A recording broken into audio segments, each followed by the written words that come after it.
ನಮಸ್ಕಾರ. ನಮ್ಮ ಕಣ್ಮುಂದೆನೇ ಎಷ್ಟೊಂದು ಅದ್ಭುತ ವಿಷಯಗಳು ಅಡಗಿರುತ್ತೆ ಅಲ್ವಾ? ಆದ್ರೆ ನಾವದನ್ನ ಅಷ್ಟಾಗಿ ಗಮನಿಸೋದೇ ಇಲ್ಲ. ಸರಿ, ಇವತ್ತು ಅಂಥದ್ದೇ ಕೆಲವು ಇಂಟ್ರೆಸ್ಟಿಂಗ್ ಸತ್ಯಗಳನ್ನ ನೋಡೋಣ. ಅದರಲ್ಲೂ ಈ ಪಯಣವನ್ನ ನಮ್ಮಿಂದಲೇ ಶುರು ಮಾಡೋಣ. ನಾವು ಹೊಸ ಫೋನ್ ತಗೋಬೇಕಾದ್ರೆ ಮೊದಲು ನೋಡೋದೇ ಅದರ ಕ್ಯಾಮ್ರಾ ಎಷ್ಟು ಮೆಗಾಪಿಕ್ಸೆಲ್ ಅಂತ ಅಲ್ವಾ? ಆದ್ರೆ ಒಂದ್ ನಿಮಿಷ ಯೋಚನೆ ಮಾಡಿ, ನಮ್ಮ ಸ್ವಂತ ಕಣ್ಣಿಗೆ ಎಷ್ಟು ಮೆಗಾಪಿಕ್ಸೆಲ್ ಸಾಮರ್ಥ್ಯ ಇರ್ಬೋದು ಎಂದಾದ್ರೂ ಈ ಪ್ರಶ್ನೆ ಬಂದಿದ್ಯಾ? ಇವಕ್ಕೆ ಉತ್ತರ ಕೇಳಿದ್ರೆ ನಿಜಕ್ಕೂ ಶಾಕ್ ಆಗುತ್ತೆ. ನಮ್ಮ ಕಣ್ಣುಗಳಿಗೆ ಬರೋಬ್ಬರಿ 576 ಮೆಗಾಪಿಕ್ಸೆಲ್ನಷ್ಟು ರೆಸಲ್ಯೂಷನ್ ಇದೆ. ಹೌದು, ಮತ್ತೆ ಹೇಳ್ತೀನಿ, 576. ಒಂದ್ ನಿಮಿಷ, ಇದನ್ನ ಸರಿಯಾಗಿ ಅರ್ಥ ಮಾಡ್ಕೋಬೇಕು ಅಂದ್ರೆ ಒಂದು ಹೋಲಿಕೆ ನೋಡೋಣ. ಪಾಸ್ಪೋರ್ಟ್ ಸೈಜ್ ಫೋಟೋ ತೆಗಿತಾರಲ್ವಾ, ಆ ಕ್ಯಾಮೆರಾದಲ್ಲಿ ಹೆಚ್ಚೆಂದ್ರೆ 1 ಮೆಗಾಪಿಕ್ಸೆಲ್ ಇರ್ಬೋದು. ಈಗ ಯೋಚನೆ ಮಾಡಿ, ಅದರ ಮುಂದೆ ನಮ್ಮ ಕಣ್ಣಿನ ಶಕ್ತಿ ಎಂತಾದ್ದು ಅಂತ. ಸರಿ, ನಮ್ಮ ಕಣ್ಣಿನ ಅದ್ಭುತದಿಂದ ಈಗ ಜಗತ್ತಿನ ಕೆಲವು ದೈತ್ಯ ದಾಖಲೆಗಳ ಕಡೆಗೆ ಹೋಗೋಣ. ಅಂದ್ರೆ ಜಗತ್ತಿನ ಅತೀ ದೊಡ್ಡ ಬೃಹತ್ ವಿಷಯಗಳ ಬಗ್ಗೆ ಮಾತಾಡೋಣ. ಸರಿ, ಒಂದು ಗೆಸ್ ಮಾಡಿ ನೋಡೋಣ. ವಿಸ್ತೀರ್ಣದಲ್ಲಿ ಜಗತ್ತಿನ ಅತಿ ದೊಡ್ಡ ಏರ್ಪೋರ್ಟ್ ಯಾವುದು? ಹಾಗೂ ಅದು ಎಲ್ಲಿದೆ? ಉತ್ತರ ಸೌದಿ ಅರೇಬಿಯಾದಲ್ಲಿರುವ ಕಿಂಗ್ ಫಹದ್ ಅಂತಾರಾಷ್ಟ್ರೀಯ ವಿಮಾನ ನಿಲ್ದಾಣ. ಹೌದು, ಏರಿಯಾ ಪ್ರಕಾರ ನೋಡಿದ್ರೆ ಇದೇ ಜಗತ್ತಿನ ನಂಬರ್ 1. ಇದರ ವಿಸ್ತೀರ್ಣ ಎಷ್ಟು ಗೊತ್ತಾ? ಸುಮಾರು 776 ಚದರ ಕಿಲೋಮೀಟರ್. ಅಬ್ಬಾ, 776 ಸ್ಕ್ವೇರ್ ಕಿಲೋಮೀಟರ್ ಅಂದ್ರೆ ಎಷ್ಟೊಂದು ದೊಡ್ಡದಲ್ವಾ? ಇದನ್ನ ಇನ್ನೊಂದು ರೀತಿ ಹೇಳಬೇಕು ಅಂದ್ರೆ, ನಮ್ಮ ಬೆಂಗಳೂರು, ಹೈದರಾಬಾದ್ ಹಾಗೆ ಮುಂಬೈ, ಈ 3 ದೊಡ್ಡ ನಗರಗಳನ್ನ ಒಟ್ಟಿಗೆ ಸೇರಿಸಿದ್ರೂ ಕೂಡ ಈ ಒಂದೇ ಒಂದು ಏರ್ಪೋರ್ಟ್ ಅಷ್ಟು ದೊಡ್ಡದಾಗಲ್ಲ. ಎಂಥ ಅದ್ಭುತ ಅಲ್ವಾ? ಸರಿ, ಜಗತ್ತಿನ ಅತಿ ದೊಡ್ಡ ಜಾಗದಿಂದ ಈಗ ಜಗತ್ತಿನ ಅತಿ ದೊಡ್ಡ ಕುಟುಂಬದ ಕತೆ ಕೇಳೋಣ. ಒಂದು ಫ್ಯಾಮಿಲಿ ಅಂದ್ರೆ ಎಷ್ಟು ಜನ ಇರ್ಬೋದು? ಒಂದು ಗೆಸ್ ಮಾರಿ. ನಿಮ್ಮ ಊಹೆ ಎಷ್ಟೇ ದೊಡ್ಡದಾಗಿದ್ರೂ ಬಹುಶಃ ಈ ನಂಬರ್ ಹತ್ರ ಕೂಡ ಬರಲ್ಲ. ಯಾಕಂದ್ರೆ ಜಗತ್ತಿನ ಅತಿ ದೊಡ್ಡ ಕುಟುಂಬದಲ್ಲಿರೋದು ಬರೋಬ್ಬರಿ 181 ಜನ. ಹೌದು, 181 ಜನ.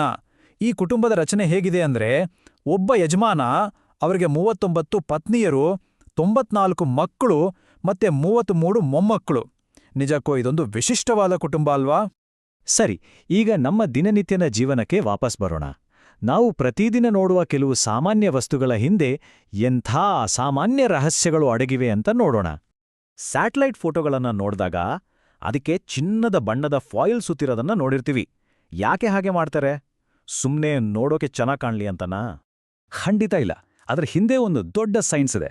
ಮುಖ್ಯವಾಗಿ 3 ಕಾರಣಗಳಿವೆ. 1, ಸೂರ್ಯನಿಂದ ಬರೋ ಭಯಂಕರ ಶಾಖವನ್ನ ಅದು ರಿಫ್ಲೆಕ್ಟ್ ಮಾಡುತ್ತೆ. 2, ಸ್ಪೇಸ್ನಲ್ಲಿರೋ ಅತಿಯಾದ ಚಳಿಯಿಂದ ಒಳಗಿರೋ ಉಪಕರಣಗಳನ್ನ ಕಾಪಾಡುತ್ತೆ. ಕೊನೆಯದಾಗಿ, ಒಳಗಿರೋ ಸೆನ್ಸಿಟಿವ್ ಎಲೆಕ್ಟ್ರಾನಿಕ್ ಭಾರಗಳಿಗೆ ಒಂದು ಸ್ಥಿರವಾದ ಟೆಂಪರೇಚರ್ ಬೇಕು. ಅದನ್ನ ಮೇಂಟೈನ್ ಮಾಡೋಕ್ಕೆ ಇದು ಸಹಾಯ ಮಾಡುತ್ತೆ. ನಾವು ಟ್ರೈನ್ನಲ್ಲಿ ಪ್ರಯಾಣ ಮಾಡಬೇಕಾದ್ರೆ ಅಥವಾ ಟ್ರೈನ್ ಪಾಸ್ ಆಗೋದನ್ನ ನೋಡ್ಬೇಕಾದ್ರೆ ಅದರ ಕೊನೆ ಭೋಗಿ ಮೇಲೆ ಒಂದು ದೊಡ್ಡ ಎಕ್ಸ್ ಮಾರ್ಕ್ ಇರೋದನ್ನ ಗಮನಿಸಿರ್ತೀವಿ ಅಲ್ವಾ? ಏನಪ್ಪಾ ಇದರ ಅರ್ಥ ಅಂತ ಯಾವತ್ತಾದ್ರೂ ಅನ್ಸಿದ್ಯಾ? ಆ ಎಕ್ಸ್ ಮಾರ್ಕ್ ಇದೆಯಲ್ವಾ, ಅದು ರೈಲ್ವೆ ಸಿಬ್ಬಂದಿಗೆ ಬಹಳ ಮುಖ್ಯವಾದ ಒಂದು ಸಿಗ್ನಲ್. ಅದರ ಅರ್ಥ ಇದೇ ಕೊನೆ ಬೋಗಿ, ಇಡೀ ಟ್ರೈನ್ ಸೇಫಾಗಿ ಪಾಸಾಗಿದೆ, ಯಾವ ಕೋಚ್ ಕೂಡ ಕಳ್ಚ್ಕೊಂಡಿಲ್ಲ ಅಂತ.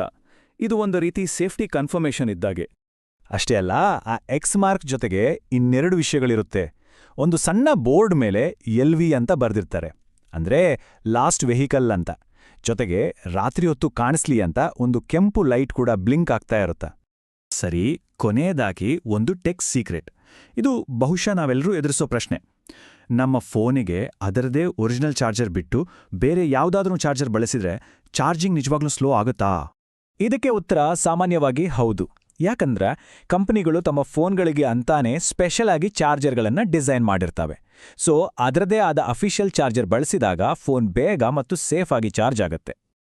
ಹೀಗೆ ನಮ್ಮ ಕಣ್ಣಿನ ಸಾಮರ್ಥ್ಯದಿಂದ ಹಿಡಿದು ರೈಲಿನ ಮೇಲಿನ ಒಂದು ಸಣ್ಣ ಚಿಹ್ನೆವರೆಗೆ ನಮ್ಮ ಸುತ್ತಮುತ್ತಿರೋ ಪ್ರಪಂಚದಲ್ಲಿ ನಾವು ಗಮನಿಸಬೇಕಾದ, ಕಂಡುಹಿಡಿಯಬೇಕಾದ ಎಷ್ಟೊಂದು ಗುಪ್ತ ಸತ್ಯಗಳು, ವಿವರಗಳು ತುಂಬಿಕೊಂಡಿದ್ವಲ್ವಾ?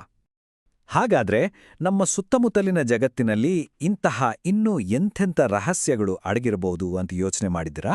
ಸ್ವಲ್ಪ ಗಮನ ಇಟ್ಟು ನೋಡಿದ್ರೆ ಉತ್ತರಗಳು ನಮ್ಮ ಕಣ್ಣು ಮುಂದೆನೇ ಸಿಗ್ಬಹುದು.